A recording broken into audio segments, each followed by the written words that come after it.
La parole est à Monsieur Xavier Albertini pour le groupe Horizon. Merci Madame la Présidente. Mes chers collègues, ma question s'adresse à Monsieur le ministre de l'Économie, des Finances et de la Souveraineté industrielle et numérique. J'y associe ma collègue Lise Magnier.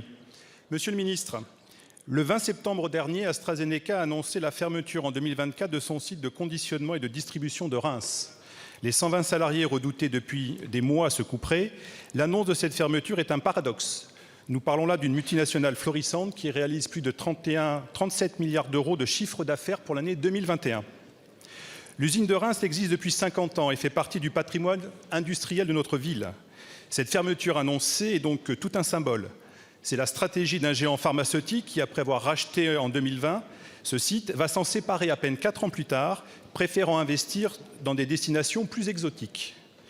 À l'heure du défi de la souveraineté pharmaceutique, mise en exergue par la crise sanitaire que la France a connue, à l'heure d'une prise de conscience collective et européenne sur la nécessaire réindustrialisation de nos territoires, cette fermeture d'usine n'est ni envisageable, ni entendable, ni acceptable. Ce type de situation, il en existe partout en France. Nous devons collectivement relever le défi de la réindustrialisation de notre pays et, plus encore, développer nos filières souveraines. L'exemple rémois se retrouve dans nombre de circonscriptions. Les difficultés sont réelles et concrètes. C'est autant de salariés inquiets pour leur emploi, leur reconversion, leur formation et leur avenir tout simplement. Pour autant, la partie n'est pas terminée. Elle ne fait que commencer. À Reims comme ailleurs en France, les élus locaux accompagnent ces hommes et ces femmes qui se battent pour conserver leur emploi. Ces mêmes élus locaux se battent aussi au quotidien pour convaincre des groupes d'investir sur leur territoire. Parce que nous le savons, l'annonce d'une fermeture est toujours une fragilisation violente de tout bassin de vie. Monsieur le ministre, même si nous vivons dans une économie mondialisée, nos concitoyens, eux, aspirent à garder un environnement professionnel et de vie stable et serein.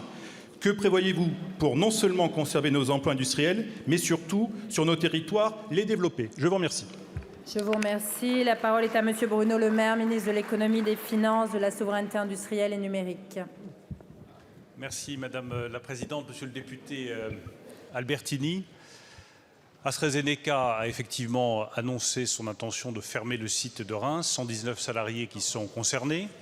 Nous sommes en discussion avec AstraZeneca, quelle que soit la décision finale qui sera prise. Les salariés ont droit à un accompagnement exemplaire pour chaque salarié et ils ont droit également à une reprise du site à laquelle nous vous proposons de travailler avec vous. S'agissant du groupe AstraZeneca, je rappelle qu'il a décidé d'investir 450 millions d'euros en France, notamment sur un site, je ne pense pas que c'est à lui que vous faisiez référence en parlant de site exotique, le site de Dunkerque, avec tous les emplois qui vont avec.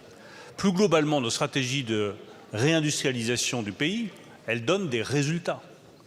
Les décisions qui ont été prises par la Première ministre, par le Président de la République depuis plusieurs années, de baisse des impôts de production, de soutien à l'apprentissage, de soutien à l'innovation et à l'investissement avec les 30 milliards d'euros de France 2030. Par quoi est-ce que ça se traduit ? Pour la première fois depuis 20 ans, la France ouvre plus d'usines qu'elle n'en ferme. Pour la première fois depuis 20 ans, nous recréons des emplois industriels sur la durée du quinquennat. C'est près de 20 000 emplois nets qui ont été créés dans l'industrie française. Donc notre détermination est totale, avec la Première ministre et le Président de la République, avec toute cette majorité, à accélérer la réindustrialisation du pays en investissant dans l'innovation, en baissant les impôts de production, en supprimant les 8 milliards d'euros de CVAE, en rendant nos entreprises plus compétitives, en accélérant la formation et la qualification des salariés. La France a toujours été une grande nation industrielle. Elle a connu 30 ans de délocalisation. Nous avons inversé le mouvement et nous allons accélérer. Je vous remercie.